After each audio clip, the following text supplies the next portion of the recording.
हाय student, भावना Jadhav classes या चॅनेलवरती तुम्हा सर्वांचं खूप खूप मनापासून स्वागत. तर बघा, लास्ट व्हिडिओमध्ये आपण factually commerce BCom second year 4th semester examination April मेमध्ये 2023मध्ये झालेला हा ॲडव्हान्स्ड कॉर्पोरेट अकाउंटिंग हा जो पेपर झालेला आहे, तर तो पेपर आपण सोडून घेत आहोत. जे काही रेग्युलर विद्यार्थी आहेत त्यांचा कॉर्पोरेटचा पेपर ॲडव्हान्स कॉर्पोरेट अकाउंटिंग याचा पेपर 8 एप्रिल 2024 या दिवशी तुमचा पेपर होणार आहे. तर बघा, टायमिंग याच्यासाठी 3 तासाचा असेल. तर तुम्हाला हा पूर्ण पॅटर्न माहितीच आहे. तर बघा, जो काही क्वेश्चन पेपर आहे 2023मध्ये झालेला, तर तो आज आपण सॉल्व करणार आहोत. तर बघा, स्क्रीनवरती तुम्हाला मी प्रॉब्लेम शेअर करत आहे. तुम्ही याचा एक स्क्रीनशॉट काढून घ्या, म्हणजे तुम्हाला अडचण येणार नाही सोडवत असताना. मी हा प्रॉब्लेम माझ्या मोबाईलमध्ये आहे, तर तो मी हा रीड करेन. तुम्ही अगोदर याचा एक स्क्रीनशॉट काढून घ्या, म्हणजे हा प्रॉब्लेम तुमच्याकडे राहील. तर बघा, जे विद्यार्थी मराठी मीडियमला आहेत त्यांनी हा प्रॉब्लेम मराठीमध्ये जर म्हणजे इंग्लिशमध्ये जर सोडवण्यासाठी काही प्रॉब्लेम असेल तर हा प्रॉब्लेम तुम्हाला मराठीमध्ये सुद्धा सोडवता येतो. तर बघा, हा क्वेश्चन तुमच्याकडे नसेल याचा तुम्ही एक स्क्रीनशॉट काढून घ्या. तर हा क्वेश्चन आपण आज सोडवणार आहोत. तर बघा, याचा स्क्रीनशॉट काढलेला असेल. तर बघा, हा क्वेश्चन पहिला आहे कंपल्सरी 20 मार्कासाठी.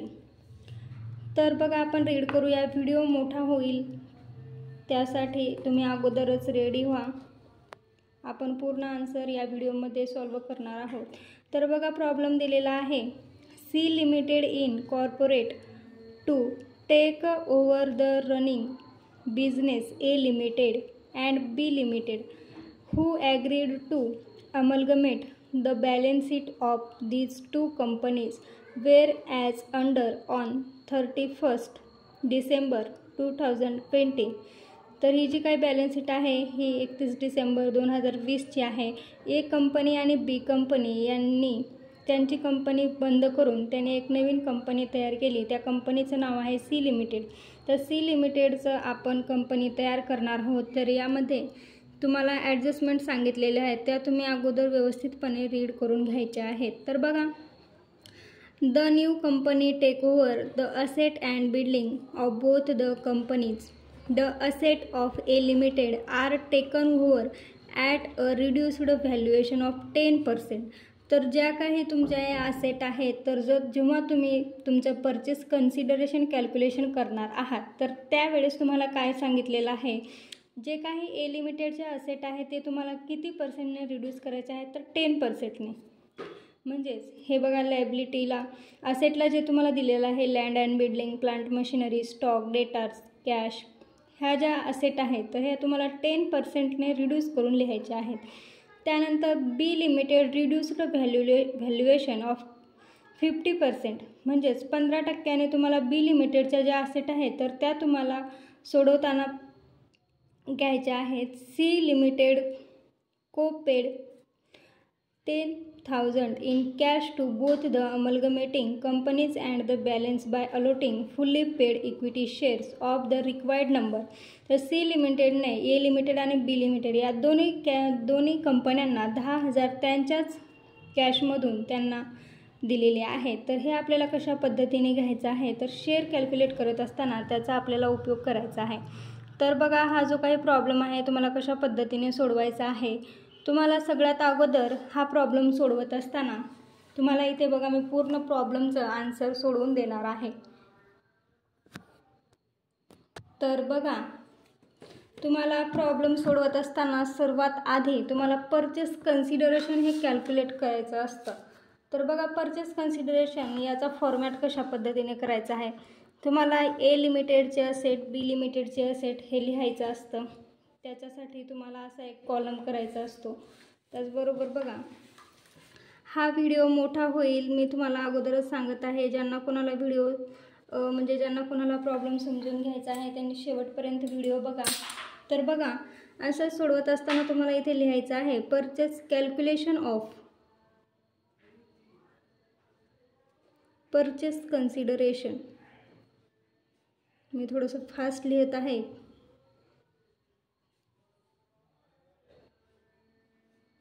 अशा पद्धतीने तुम्हाला इथे टायटल टाकायचं आहे. त्यानंतर इथे पर्टिक्युलर्स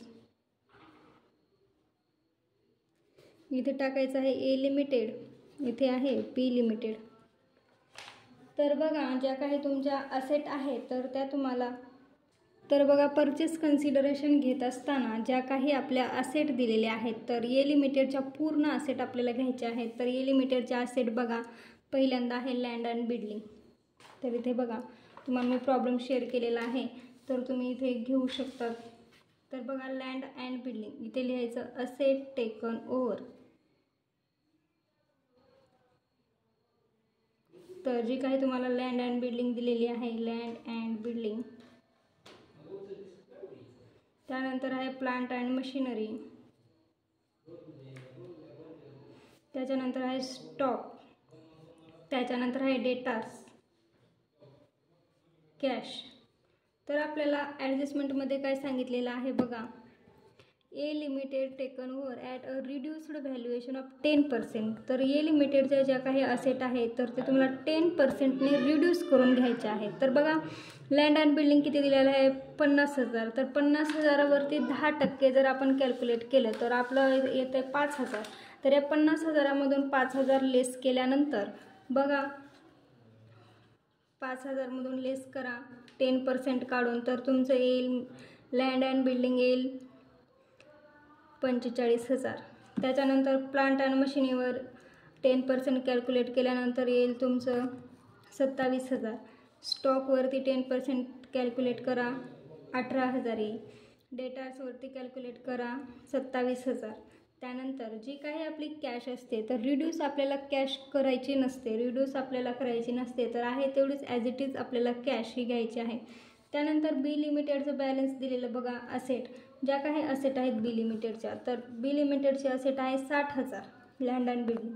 तर आपल्याला किती रिड्यूस करा म्हणलेलं आहे तर 15%. तर 60,000वरती 15% रिड्यूस करून आपली लँड अँड बिल्डिंग येईल 51,000. प्लांट अँड मशिनरी येईल 34,000. त्यानंतर स्टॉक येईल आपला 17,000. डेटार्स येतील 25,500. त्याचबरोबर कॅश आपली आहे 15,500. तर याची टोटल करा किती येते बघा, तर याची टोटल येईल, याला म्हणायचं ग्रॉस असेट. तर याची टोटल येईल 1,24,000. याची येईल 1,43,000. तर ही जी काही आपली असेट आलेली आहे तर ह्याच्यातून आपल्याला लेस करायचं आहे लायबिलिटीज. लायबिलिटीज लेस करा. बघा यातून लायबिलिटीज तुम्हाला लेस करायच्या आहेत. आता जे काही आपण लायबिलिटी घेत असतो तर त्या कोणत्या घेत असतो बघा, जे आपल्या लायबिलिटीज आहेत आपण शेअर कॅपिटल घेत नसतो, जनरल रिझर्वसुद्धा घेत नसतो, प्रॉफिट अँड लॉस घेत नसतो, तर फक्त आपण क्रेडिटार्स घेत असतो. क्रेडिटार्स किती सांगितलेलं आहे बघा 14,000 आहे ए लिमिटेड. आणि त्याचबरोबर बी लिमिटेडचे क्रेडिटार्स किती आहेत तर 17,000. हे जशास तसं घ्यायचं. त्याच्यानंतर जी काही आपली असेट आलेली आहे टोटल असेट आहे 1,24,000. याच्यातून आपले हे क्रेडिटार्स लेस करा. त्याच्यानंतर आपलं बॅलन्स येईल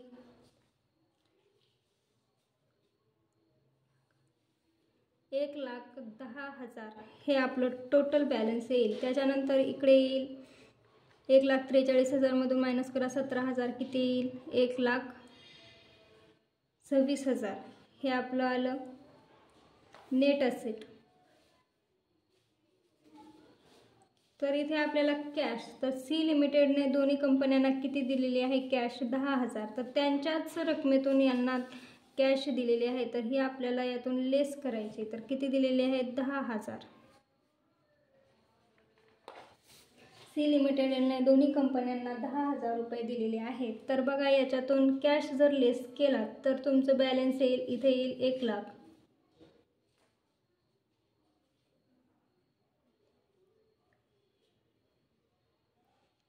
इथे तुमचं बॅलन्स येईल ए लिमिटेडचं आणि बी लिमिटेडचं येईल 1,16,000.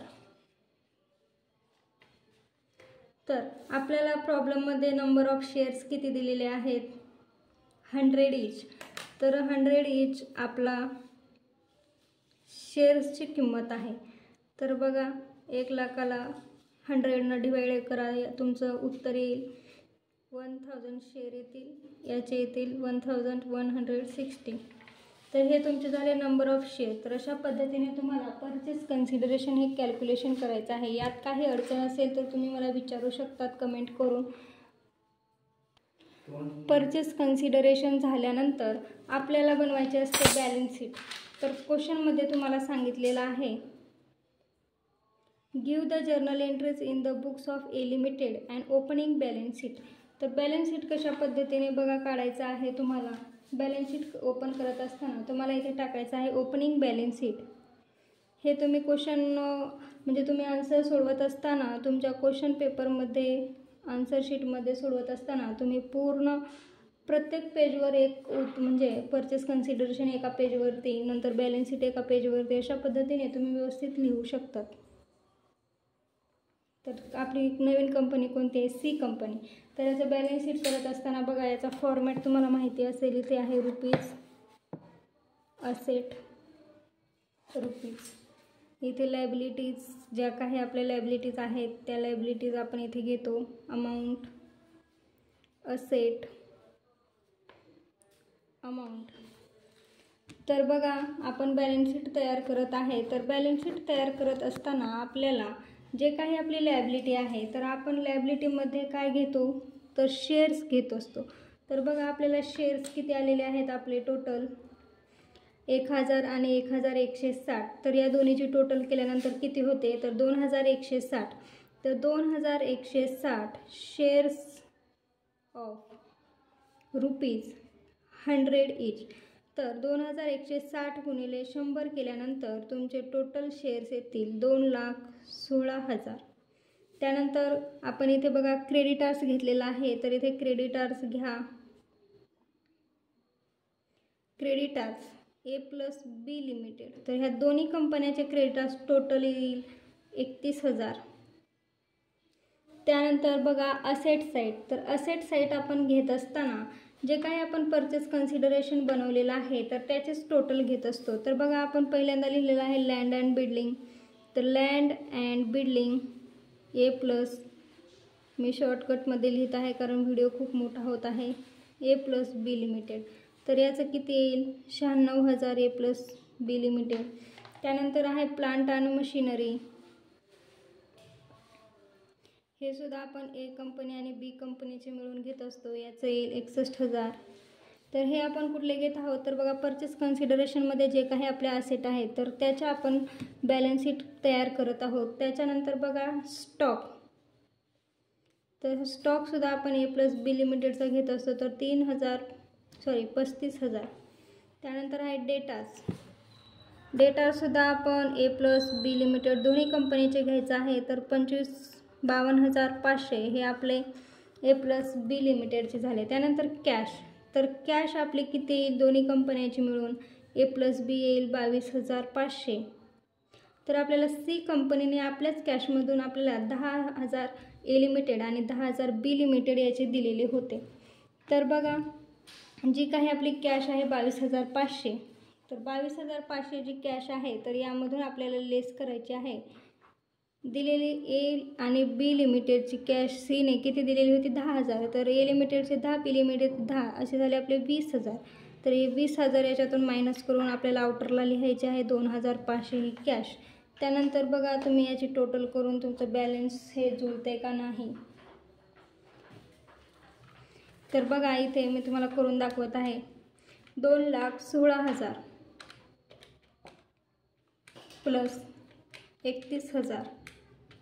उत्तर किती आले 2,47,000. त्यानंतर असेट साईडची पूर्ण टोटल करून बघा. असेट साईडची पूर्ण टोटल करून बघायची आहे किती येते.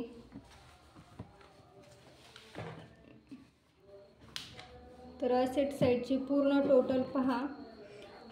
लँड अँड बिल्डिंग आहे 96,000 प्लस 61,000 प्लस 35,000 प्लस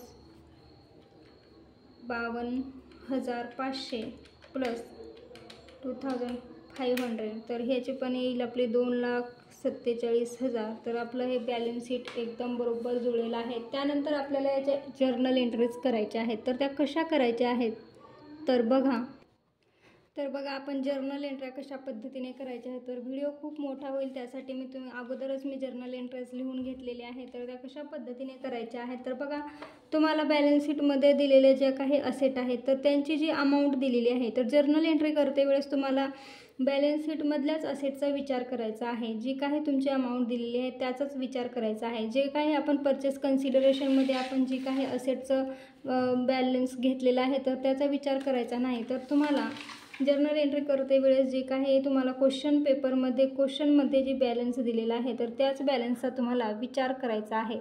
तर इथे बघा तुम्हाला दिलेला आहे असेटची लँड अँड बिल्डिंग किती दिलेलं आहे 50,000. तर आपण जर्नल एंट्री करणार आहोत. तर बघा जर्नल एंट्री करत असताना जे काही आपल्या असेट आहेत तर ते आपलं जे काही असेटचं बॅलन्स असतं ते डेबिट बॅलन्स असतं, पण आपल्याला जर्नल एंट्री करते वेळेस ते आपल्याला क्रेडिट दाखवायचं आहे. तर बघा परचेस जर्नल एंट्रीमध्ये पहिली तुमची जर्नल एंट्री येईल फर्स्ट रिअलायझेशन अकाउंट डेबिट. याला तुम्ही कुठलीही अमाऊंट लिहायची नाही. त्यानंतर to land and building, plant and machinery, stock, debtors आणि कॅश जी काही तुम्हाला 50,000, 30,000, 20,000, 30,000, 7,000 ही जी काही दिलेली आहे याची टोटल रिअलायझेशन अकाउंट डेबिट 1,37,000 अशा पद्धतीने तुम्हाला ही तुमची पहिली एंट्री करायची आहे. तर याची एंट्री केल्यानंतर याचं जे काही तुमचं नरेशन आहे being asset transfer to realisation account अशा पद्धतीने लिहा. त्यानंतर आहे दुसरी एंट्री येईल आपण क्रेडिटार्स किती आहेत आपले 14,000. रिअलायझेशन अकाउंट क्रेडिट किती आहे 14,000. अशा पद्धतीने हे क्रेडिटार्स तुमचे रिअलायझेशन अकाउंटला ट्रान्सफर करायचे आहेत. त्यानंतर तुमची तिसरी एंट्री येईल शेअर कॅपिटल अकाउंट डेबिट किती आहेत आपले तर 1,00,000 शेअर आहे जे आपण काढलेले आहेत. इथे बघा नंबर ऑफ शेअर्स 1,00,000.